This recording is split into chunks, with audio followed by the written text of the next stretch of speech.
부탁드립니다. 이제 광주형 일자리는 우선 대한민국뿐만 아니라 세계적으로도 유례가 없는 첫 번째 이제 사례입니다. 네. 그렇기 때문에 그만큼 협상 과정에서 예기치 못한 난관들이 많았고 네. 또 그런 만큼 이게 이제 성공하게 되면 성과도 큽니다. 원래는 이제 강주 청년들의 일자리를 창출하기 위해서 시작됐지만 지금은 한국 경제의 미래가 달린 대한민국의 희망이 됐습니다. 물론 이게 성공하면 우리 강주에 12,000개의 일자리가 만들어지지만 더 큰 효과는 그 고비용 저효율 구조의 한국 경제의 구조적 문제를 치유하고 한국 경제의 체질을 강화하고 경쟁력을 높이는 그런 효과가 있습니다. 그래서 이제 한국에서 사업하기 어렵다, 투자해봐야 수익 내기 어렵다 했던 사람들이 떠나려다가 강주형 일자리가 되는 것을 보고 강주에 투자해도 되겠네 이런 효과도 있고 이미 떠났던 제조업들을 다시 되돌아오게 하는 리쇼어링 효과도 있기 때문에 상당히 의미가 있는 그런 사업인 것이죠. 그래서 어려웠지만 시대적 소명의식이나 사명감을 가지고 추진을 하고 있습니다. 근데 이거는 이제 현대차 노조는 저는 반대할 수 있다고 봅니다. 왜 그러냐면 지금 자동차 공장의 평균 연봉이 9천만 원이 넘거든요. 근데 우리가 시작하는 이 완성차 공장은 초임 평균 연봉이 3,500만 원입니다. 그러니까 현재 많이 받는 분들 입장에서는 이제 하향 평균화를 걱정해야 되고 또 하향까지는 안 되더라도 임금 협상 때 임금을 올려달라고 하기가 거북스러운 거죠.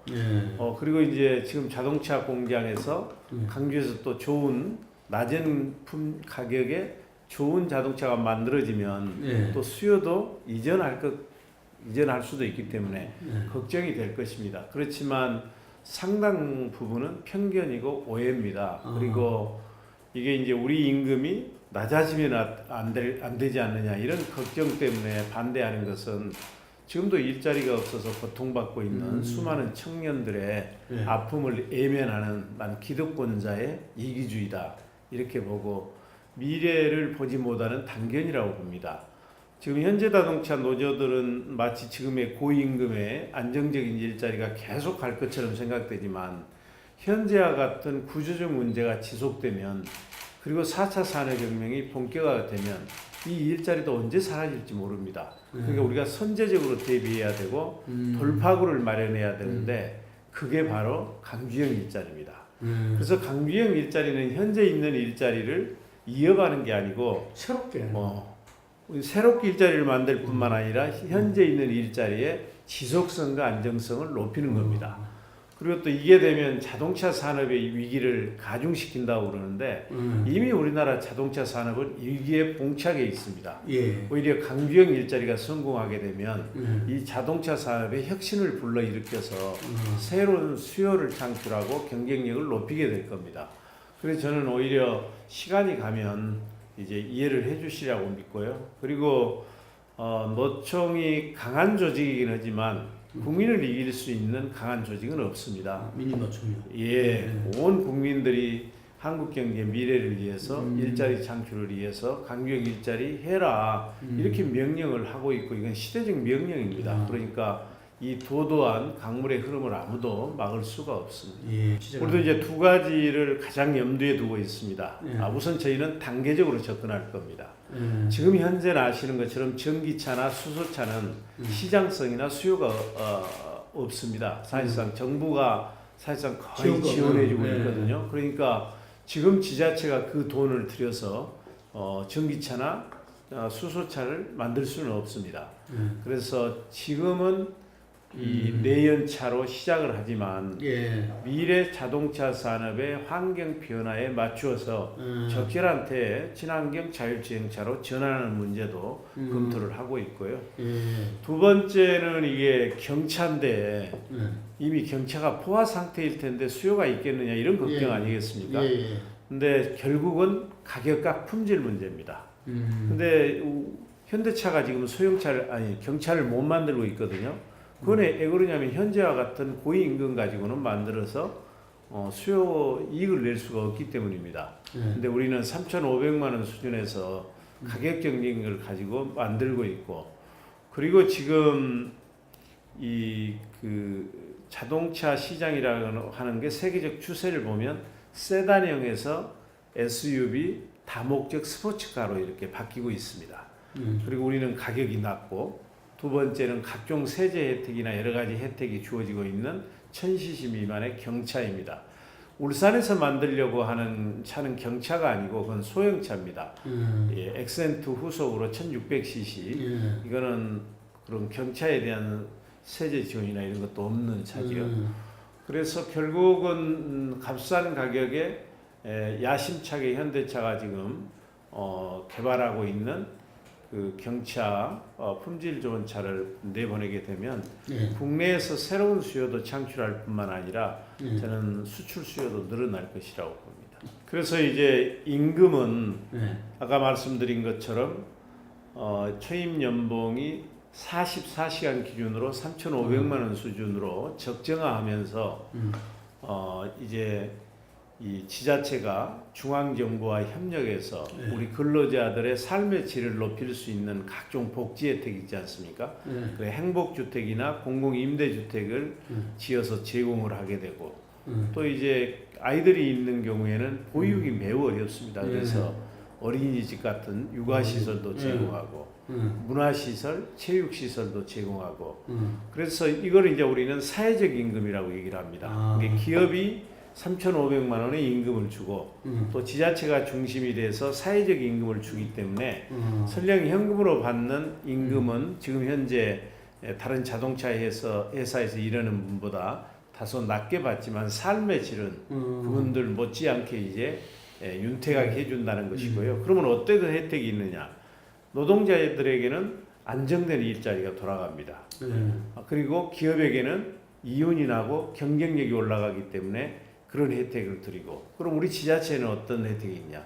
강주의 고용률이 올라갑니다. 그래서 이거는 노사 민정이 모두 상생하는 사회 대타협형 일자리다. 이렇게 저는 얘기를 합니다. 우리는 이제 일대 주주로 참여를 하지만 지방자치단체가 직접 출자할 수가 없습니다. 그래서 간접 출자를 하고요. 우리가 경영에 직접 참여하지는 않습니다. 이제 2대 주주로 현대차가 참여하는데 현대차는 출자자로 참여도 하지만 이제 차종을 개발하고 차종을 개발해서 우리 신설법인한테 위탁을 하게 되면 신설법인이 그걸 만들지 않겠습니까?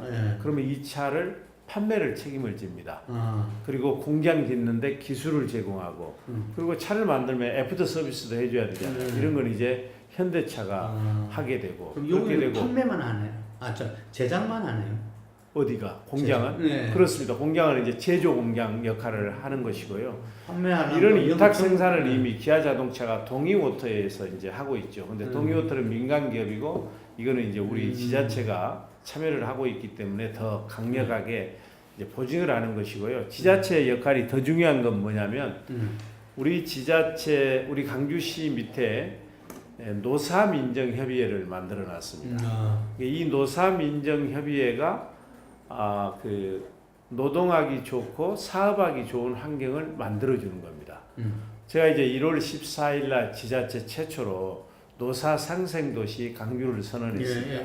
노사상생도시는 무슨 얘기냐면 노동자에게는 안정된 일자리를 드리고 투자가에게는 적정 수익을 들여서 노동이 존중받고 기업하기 좋은 강주를 만들자는 거거든요. 그래서 강주에서는 앞으로 노동 분규가 일어나게 되면 이 노사민정협의회에서 참여해서 분규 예방도 하고 사전 후에 이제 조정, 중재, 해결하는 역할까지도 하거든요.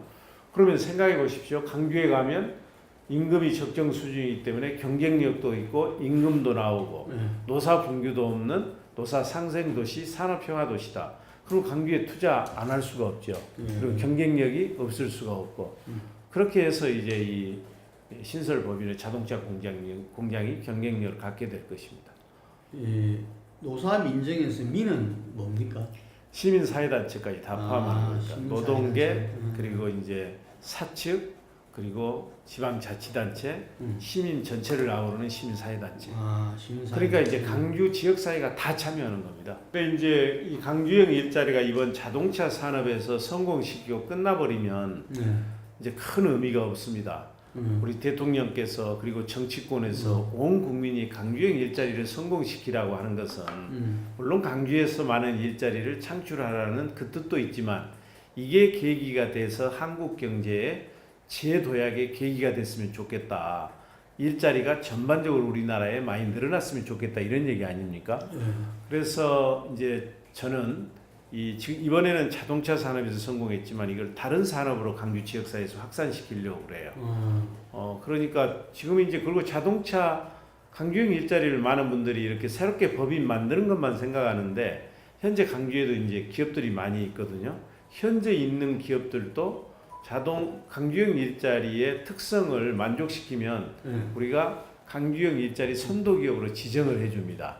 그래가지고 각종 세금 혜택도 드리고 지원도 해드리고 그렇게 하거든요. 그래서 이번에 이제 자동차 산업에서 다른 산업으로 확산시키고 또 강주에서 전국으로 확산시키게 되면 이게 이제 전국적으로 일자리도 만들어지고 한국 경제 구조 조정을 촉진시키는 거죠. 물론 이게 처음 해보는 거라서 다른 지역에서 그렇게 쉬운 과제는 아닙니다. 뭐 군산이다, 대구다, 부산이다, 울산이다. 그렇지만 이제 강주에서 성공 모델을 만들어가고 있기 때문에 다른 지역에서는 우리보다는 더 쉽게 성공시킬 수 있을 것입니다. 그리고 강주가 지원할 역할이 있으면 적극적으로 지원을 할 것입니다. 우리는 이제 우선 21%를 우리가 출자를 하거든요. 그래서 590억입니다. 이건 순수하게 강주 예산으로 우리 강주 예산으로 이제 출자를 할 것이고요. 다만 아까 복지 시설을 만들어주는 거 있지 않습니까? 이거는 우리 힘만으로 하기에는 어려워요. 또 중앙정부도 적극적으로 지원하겠다고 해서 이거는 국책 사업으로 많이 이제 지원을 받고 있고요. 이미 지난 국회에서 아까 체육관 같은 거 이런 것은 그리고 진입도로 문제랄지 예산 지원이 이루어졌죠. 앞으로도 적극 지원하겠다고 하는 게 대통령과 중앙정부의 뜻입니다. 우선 이제 제가 있는 초대 일자리위원회 부위원장을 했는데 저는 초대 일자리위원회 부위원장은 일자리 인프라와 시스템을 까는 거라고 봤습니다. 그래서 이제 국정 운영 시스템을 일자리 중심으로 다 바꿨습니다. 그러니까 각 부처의 일자리위원회를 다 만들었고 그리고 이제 중요한 정책이나 큰 금액이 들어가는 예산을 집행할 때는 고용 영향 평가를 하도록 했고 또 그리고 공무원이나 이제 산하기관들은 평가를 많이 의식합니다. 그래서 평가할 때는 얼마나 좋은 일자리를 많이 창출했느냐 이 지표를 가중치를 주도록 했고 그리고 문재인 정부 5년 동안의 일자리 정책이 나아가야 할 5년 일자리 정책 로드맵도 만들었습니다. 그러니까 우리가 도로에 비유하면 저는 이제 일자리 고속도로를 깐 겁니다. 이제 그 일자리 고속도로를 깔아놨기 때문에 이제 일자리 차량이 달리게 되면 이제 시민들도 성과를 느낄 텐데요. 이제 그런 작업이 제 역할이라고 봤고 그 역할은 다 하고 왔고 그때까지만 해도 실은 일자리 사정이 그렇게 나쁘지는 않았습니다. 30만 개 이상이 매달 취업자가 늘어났으니까요. 그리고 저는 이제 근데 정책이라고 하는 게 팔러시 레그라 해서 정책 시차라는 게 있습니다. 어떤 정책이 만들어져서 그게 현장에서 성과가 나려면 예산도 따와야 되고 국회에서 통과도 돼야 되고 시민들 속으로 현장 속으로 파고 들어가야 되기 때문에 이제 시간이 걸리는 거거든요. 그런데 이제 저는 이제 문재인 정부에서 추구하고 있는 일자리 경제, 소득 주도 성장, 그리고 혁신 성장, 공정 경제, 이게 사륜구동 시스템이거든요. 이 방향성은 맞다고 봐요. 근데 이게 이제 성과가 나오려면 좀 시간이 걸리고 또 하나 문제는 이제 최저임금 인상과 그 노동시간 단축시키는 게 아무리 방향성이 맞다 하더라도 경제 주체들이 그걸 수용하기 어려운, 감내하기 어려울 정도의 속도와 정도를 정책에서 이게 시행하게 되면 부담이 됩니다.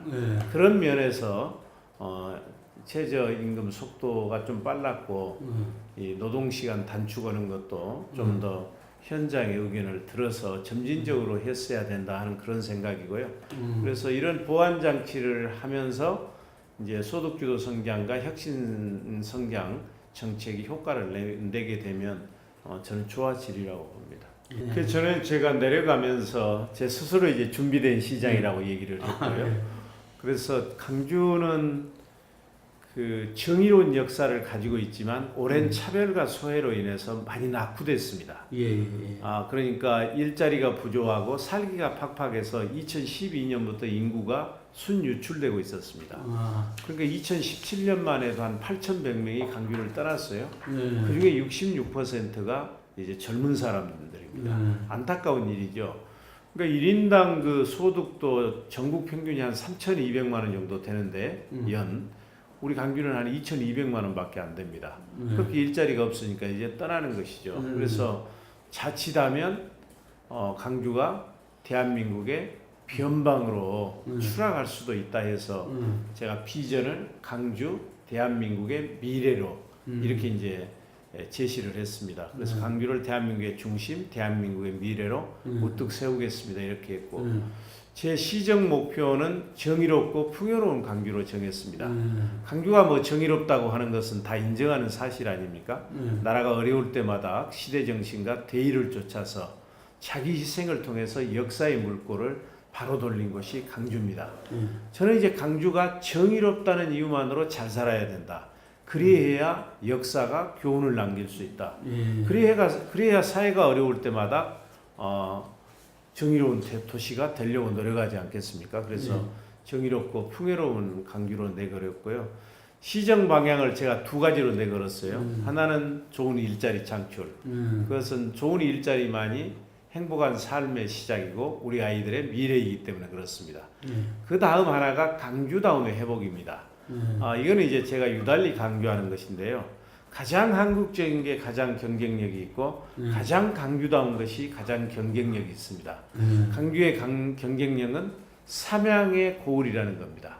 그러니까 의양 강주의 정의로움, 예양 강주의 전통 문화예술, 미양 강주의 맛깔스러운 음식, 여기에 전라남도의 2,000여 개에 가까운 천혜의 선과 해안선, 이걸 융복합시켜서 이거를 상품화하고 브랜드화하고 산업화해야 거기서 강주 가야만 볼 수 있고 느낄 수 있고 일할 수 있는 것을 만들어내는 것입니다. 그래서 이걸 이제 구체화시킨 게 이제 이용서표 정책이고 공약이다 이렇게 말씀드릴 수 있고요. 근데 이제 제가 내려가서 보니까 과거 역대 시장들께서 저한테 너무 많은 미결사항을 넘겼어요. 그래서 가자마자 길게는 수십 년, 짧게는 수년 된 그 오래된 해묵은 과제들을 해결하느라고 실은 지난 7개월 동안은 정작 이용서표 정책은 실천도 못 해봤습니다. 예를 들면 16년 동안이나 논쟁되어 왔던 도시철도 2호선 건설. 그러니까 이게 16년간이나 도시철도 2호선을 만들 거냐 말 거냐 가지고 논쟁을 해왔거든요. 한편에서는 찬성하고 한편에서는 반대하고. 이것을 제가 가장 투명하고 공정한 공론화를 거쳐서 이걸 원한대로 건설하는 것으로 이제 그 결론을 냈습니다. 첫 삽을 떠게 됐다면서요? 이제 상반기에 착공을 하게 됩니다. 그래서 그 반대했던 분들까지도 이제 다 지원을 해주고 있고 그래서 속도감 있게 진행을 하고 있고요. 만약 그걸 공론화를 하지 않았다면 이 추운 날 예를 들면 시청 앞에 텐트 치고 반대하신 분들 그리고 2023년 완공할 때까지 강주 지역사회는 분열과 갈등에 늪에 빠져 있었을 것입니다. 공론화위원회를 운영하시는 겁니까? 예, 공론화위원회를 만들어 가지고 시민 공론에 붙여서 시민들 약 78%가 이걸 건설해야 된다 해가지고 이제 다 의견이 모아진 거죠. 그래서 생활민주주의의 새로운 역사를 만들었고 강주가 또 하나의 그 협치 행정의 모델을 만들었습니다.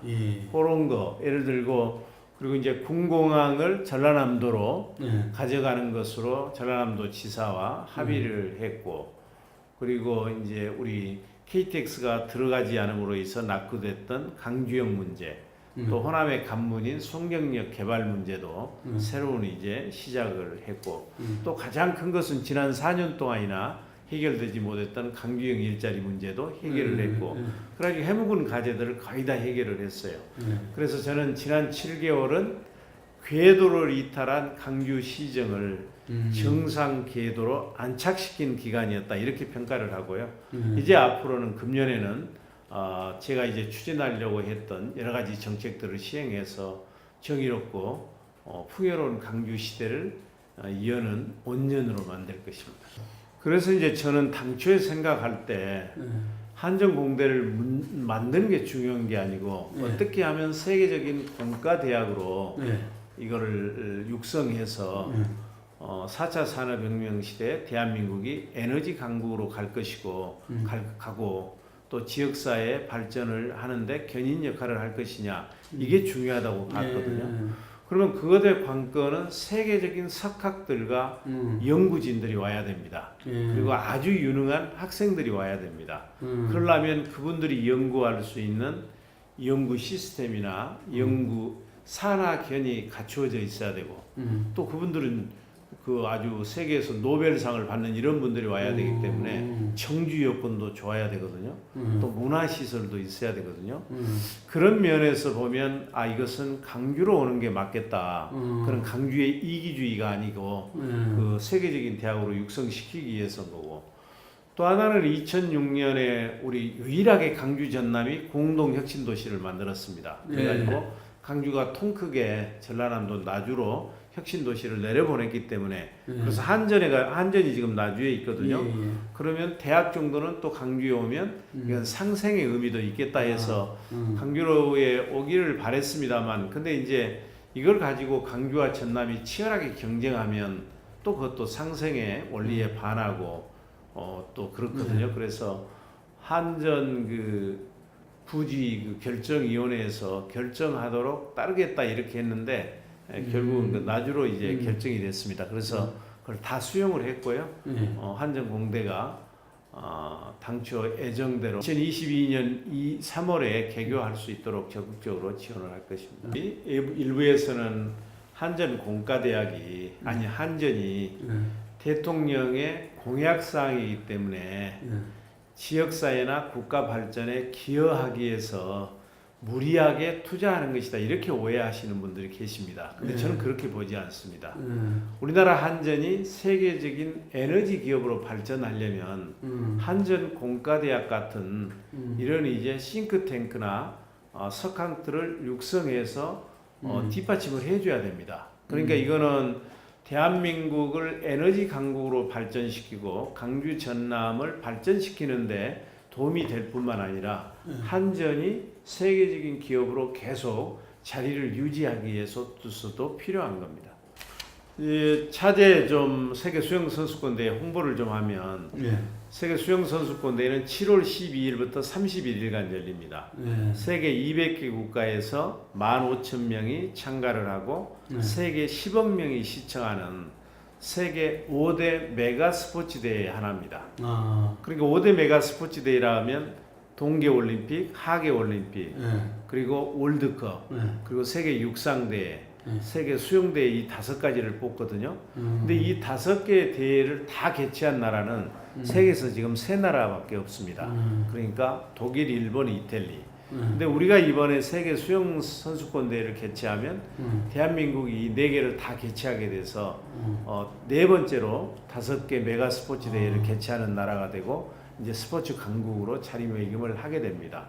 지금 물으신 것처럼 이 세계 수영 선수권 대회가 얼마나 많은 세계인들의 관심을 이목을 받느냐 또 성공할 수 있느냐의 바로미터가 될 수 있는 게 북한 선수단과 응원단, 예술단이 참여해 주느냐의 문제가 달려 있습니다. 그래서 지금 우리는 이제 통일부와 주무부서인 문화관광체육부를 통해서 정식으로 이제 제안도 했고요. 그리고 총리가 제안도 공식으로 했고 또 얼마 전에 스위스 로잔에서 우리 도종환 장관과 저쪽에 체육부 장관 간에 회담이 있었는데 그때 이제 도정환 장관께서 북한을 초청하는 제 서한도 전달을 했고 공식으로 요청을 했습니다. 그래서 저희는 이제 북미 회담도 잘 될 거 아니겠습니까? 남북 관계도 좋아지고 있고 그렇기 때문에 참석을 해주리라고 생각을 하고요. 그렇게 되면 지난해 열렸던 평창 동계 올림픽이 평화의 물꼬를 튼 대회였단다면 우리 이제 세계 수영 선수권 대회는 한반도에 평화의 물결이 넘실대는 평화의 대회로 개최가 될 것입니다. 우리 국민들께서 관심을 좀 가져주시고 지금 입장권 판매하고 있거든요. 예. 지금 사시면 한 50%만 할인도 되고 그럽니다. 예. 온라인에서 사실 수 있으니까 예. 많이 도와주시면 감사하겠습니다. 이제 대구가 달구벌이고 저희가 빛고을인데 그 두 개를 합쳐서 달빛 동맹. 달빛 동맹. 예. 그리고 이제 대구하고 강주를 연결하는 철도를 달빛 내륙철도 이렇게 저희가 이제 부르고 있죠. 그래서 그 권영진 시장이 이렇게 시장님한테 사과의 편지를 이렇게 보냈다면서요? 예. 실은 지난 토요일이죠. 그러니까 14일인가요? 그때 강주에서 150만 강주 시민들이 모여서 그 새 의원들의 5.18 역사 왜곡 그 처벌 그 골기 대회를 개최를 했습니다. 이제 몇만 모였다고요? 아니 150만 시민들이 했는데 모이긴 한 10,000명 정도 모였습니다. 그 추운 날인데도 10,000명이 모였어요. 그래서 제가 이제 끝내고 돌아가는데 문자가 하나 들어왔어요. 우리 권영진 대구시장께서. 근데 문자를 보니까 이제 그 문자 보셨죠? 매우 진정성 있게 대구 시민들과 이제 대구시장은 참으로 안타깝게 생각한다. 한나라당의 그 멀지가 간 새 의원들이 5.18과 강주 시민들을 이렇게 아프게 해서 죄송하다.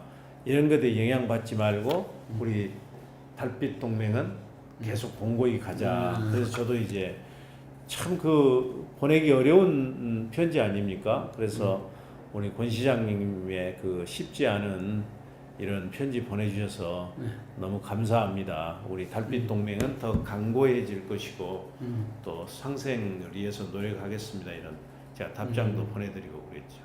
물론입니다. 왜 그러냐면 저도 이제 국회의원을 해봤지만 국회의원에게는 면책 특권이라는 게 있습니다. 그렇지만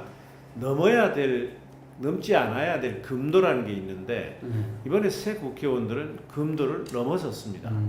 그러니까 역사적으로나 법적으로 다 검증되고 아니 국회 공청에서 한 것도 면책특권이 됩니까? 원래 그거는 안 되는 거예요. 공청에서는 안 되고 의정 활동하는 과정에서 하는 것만 면책특권이 되는데 부지불식간에 이제 의원들은 막 함부로 말하는 경향이 있죠. 그러는데 그 역사적으로 법적으로 검증되고 세계인이 인정하는 5.18 민주화 운동을 저렇게 애고가고 모욕하는 것은 도저히 용납할 수가 없는 일이죠. 그래서 근데 저분들은 이제 때만 되면 저렇게 하거든요. 그러니까 어떤 선거가 있으면 자기 지지자들을 결집시키기 위해서 또는 보수 세력들을 결집시키기 위해서 그걸로 인해서 자식들을 잃고 수십 년 동안 그냥 눈물을 흘리고 있는 피해자 가족이나 강주 시민들은 전혀 생각하지 않고 막 저렇게 쏟아내거든요. 그래서 저는 이제는 안 된다. 이번을 계기로 해서 철저하게 확실하게 정리하고 가야 된다. 그래야 이런 일이 다시는 재발되지 않는다 해서 저 스스로도 몇 가지를 제안을 했죠. 그 불기에 대해서도 우선은 한나라당은 만약 이게 당론이 아니라면 이 세 사람을 한나라당에서 제명해라. 한나라당에 제가 다시 하겠습니다. 우선 자유한국당은 그 이 세 의원들의 의견이 당론이 아니라면 자유한국당에서 세 사람을 즉각 제명해라. 근데 지금 한 사람만 제명을 했지 않습니까? 나머지 두 사람은 최고위원, 당대표에 나가기 때문에 안 한 건데 실은 이런 분들이 당대표 최고위원에 나간다고 하는 것은 공당이기를 포기한 겁니다. 두 번째는 국회 윤리위원회에다가 이제 자유한국당만 빼고는 모두 의원직에서 제명을 하고 제소를 했지 않습니까? 이것도 그냥 정치권이 그냥 성명서만 내고 자유한국당만 비판해가지고는 말잔치 성과가 없습니다. 그래서 사당 대표들이 바로 합의해서 국회 윤리위원회를 정상 가동시켜서 빨리 이분들을 의원직에서 제명시켜달라 하는 것이고 세 번째는 아시겠지만 불란서나 독일에 가면 거기는 나치의 유대인 학살을 부정할 때는 무슨 우리처럼 형사소송을 하거나 민사소송하지 않고 바로 처벌할 수 있는 법이 있습니다. 그것이 이제 홀로코스트 부인 처벌법이거든요. 우리나라도 5.18이나 민주화 운동을 부인하게 되면 현재는 민사소송이나 형사소송을 해야 되거든요. 그렇지 않고 그걸 바로 처벌할 수 있는 한국판 홀로코스트 처벌법을 만들자는 겁니다. 그러니까 5.18 애국 처벌특별법을 만들어 달라 국회가 이미 이것은 제가 국회의원 할 때 본회의에서도 제안을 했고 법안도 내고 그 법은 이제 폐기됐지만 지금도 법안이 나가 있습니다. 그래서 국회가 정말로 이 문제를 중시 여긴다면 성명서만 계속 나오는 게 중요하지 않고 국회를 열어서 특별법을 만들어 주십시오. 그리고 검찰은 즉각 공정하게 이 새 의원들 그리고 지만원을 수사해 주십시오. 법원도 역사는 이게 올바르게 기록되고 기억될 때 강한 힘을 갖습니다. 그래서 후대에게 역사가 교훈을 줄 수 있도록 법원도 공정하고 조속하게 이 문제를 재판해 주시기를 바라는 그런 촉구도 하고 그랬습니다. 이런 게 돼야 이번이 이제 마지막이 될 겁니다. 그래서 이제 제가 얘기하는 게 실은 지리적으로 보면 강주는 한반도 남녘에 위치해 있고 또 특별한 자원도 없고 제대로 된 국제 공항도 없기 때문에 접근성도 매우 어렵습니다. 그런가 하면 또 정의로운 역사가 투자가들에게는 마치 저항과 투쟁의 도시로 비춰진 면도 있습니다. 그런데 여기에 남북 교류가 원활하게 되면 강주는 더 어려워집니다. 개발이 주로 중부권 위주로 이루어지기 때문에 저는 이제 두 가지라고 봤어요. 하나는 그러면 강주 가야만 볼 수 있고 느낄 수 있고 일할 수 있는 것. 강주만의 고유하고 독특한 것을 발굴해서 이걸 상품화하고 브랜드화하고 산업화해야 된다. 그래야 강주의 사람과 돈과 기업을 끌어올 수 있다. 이런 생각을 해서 이제 강주다움의 회복을 이제 큰 정책 방향으로 내걸었고요. 그 강주다움이라고 하는 게 다시 말씀드리면 의양 강주의 정의로움, 예양 강주의 전통 문화예술, 미양 강주의 맛깔스러운 음식, 그리고 전라남도의 2,000개에 가까운 성과 해안선 이것들을 이제 상품화하자는 것이죠. 이념적으로만 갈 게 아니라 그러려면 이제 강주가 그동안은 과거에 그리고 지역에 갇혀 있었는데 강주가 이제 세계로 미래로 나가야 합니다. 중국에 이제 선전이라고 하는 데 있잖아요. 중국이 이제 1978년에 개혁 개방을 등소평이 주장했지 않습니까? 그리해서 이번이 아마 40주년이 됐는데 그때 선전은 조그만 어촌 마을이었습니다. 근데 1980년에 이게 이제 경제 특구로 지정된 겁니다. 지금 선전은 1,200만의 도시로 발전했습니다. 그러니까 첨단 국제 도시로 발전을 한 겁니다.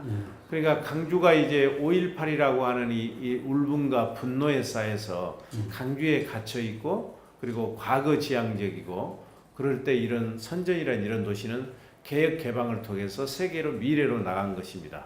그래서 저는 이제 강주 다음에 회복을 통해서 강주를 이제 세계로 미래로 나아가게 해서 강주를 대한민국의 미래로 뚝 세우겠다는 것이고요. 두 번째는 아까 이제 그러한 불리한 여건을 극복하고 강주의 사람과 돈과 기업을 오게 하기 위해서는 결국은 노사 상생 도시를 만들어야 됩니다.